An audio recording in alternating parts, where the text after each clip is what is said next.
I witnessed a lot of atrocities. Changed lives. 2 decades since the end of the war, the wounds are still open.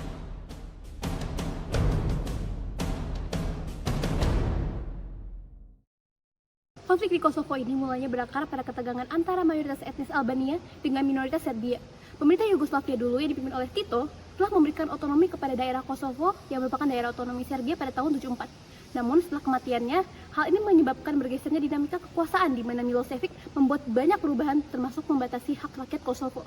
Pada tahun 81, etnis Albania di Kosovo melakukan demonstrasi di jalan untuk menuntut otonomi yang lebih besar. Protes ini ditanggapi dengan kekerasan oleh pihak berwenang Yugoslavia yang mengakibatkan banyak orang terluka. Pada tahun 89, otonomi Kosovo dicabut dan pada tahun 90, perintah Kosovo dileburkan ke dalam Serbia tanpa adanya hak otonom spesial yang menyebabkan protes dan kekerasan yang meluas. Pemerintah Yugoslavia hanya merespon dengan mengirimkan pasukan yang untuk mengontrol dan hanya menyebabkan ketegangan.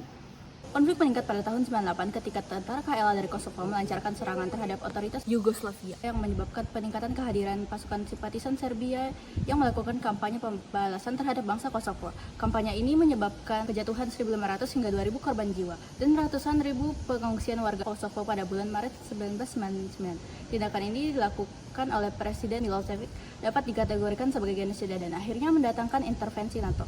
NATO atau North Atlantic Treaty Organization adalah sebuah aliansi militer yang didirikan pada tahun 1949 yang memiliki 32 negara anggota dari Eropa, Amerika Utara, dan Asia. Pada awalnya, NATO dibentuk untuk menyaingi Pakta Warsawa pada Perang Dingin. Namun setelah Perang Dingin usai, tujuan utama NATO adalah untuk menjamin kebebasan dan keamanan para anggotanya melalui cara-cara politik dan militer. Selain itu, NATO juga memiliki fungsi sebagai sarana kerjasama politik, pertahanan kolektif, dan manajemen krisis.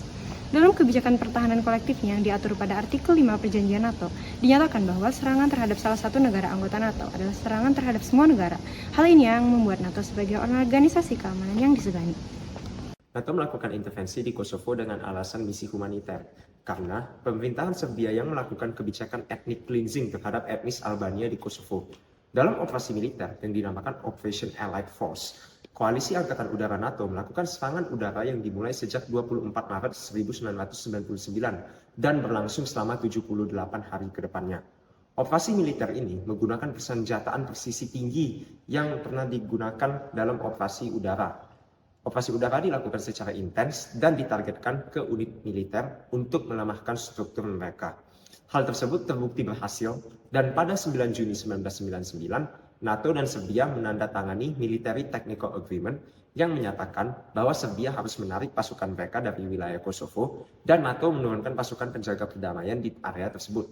Keesokan hari, Serbia menarik pasukan mereka dan NATO memutuskan untuk memberhentikan serangan udara mereka. NATO juga menurunkan pasukan perdamaian mereka yang disebut Kosovo Force atau KFOR. Sejak Juni 1999 sampai saat ini, KFOR telah menjaga perdamaian di area Balkan. Berdasarkan data dari website official NATO, saat ini terdapat 3.800 personel dari 27 negara yang membentuk Kosovo Force. Melalui konflik ini dan hasilnya, NATO berhasil menandakan pengaruh mereka sebagai organisasi internasional keamanan yang efektif, serta meningkatkan peran sebagai penjaga perdamaian di kawasannya. Namun, tak bisa dipungkiri bahwa serangan NATO ini juga memiliki dampak buruk. Walau memiliki presisi yang cukup akurat, penduduk lokal beberapa kali juga terkena serangan udara yang seharusnya ditargetkan ke unit militer. Selain itu, serangan udara yang masif meruntuhkan ekonomi negara-negara terlibat, sehingga sampai saat ini mereka masih tergolong sebagai negara berkembang. Untuk menenangi pelanggaran HAM yang terjadi selama konflik, Pengadilan Kriminal Internasional untuk bekas Yugoslavia atau ICTY memvonis 6 pejabat Serbia Yugoslavia dan 1 komandan Albania atas kejahatan perang. Kosovo memproklamirkan kemerdekaannya pada tahun 2008 dengan dukungan kuat dari Barat. Namun hingga hari ini, hanya 104 dari 193 anggota PBB mengakui negara tersebut sebagai negara berdaulat. Dan Serbia dengan tegas mengklaim negara Kosovo sebagai bagian integral dari teritorinya. Dan sampai hari ini masih ada tegangan etnis antara kaum Serbia dan kaum Albania.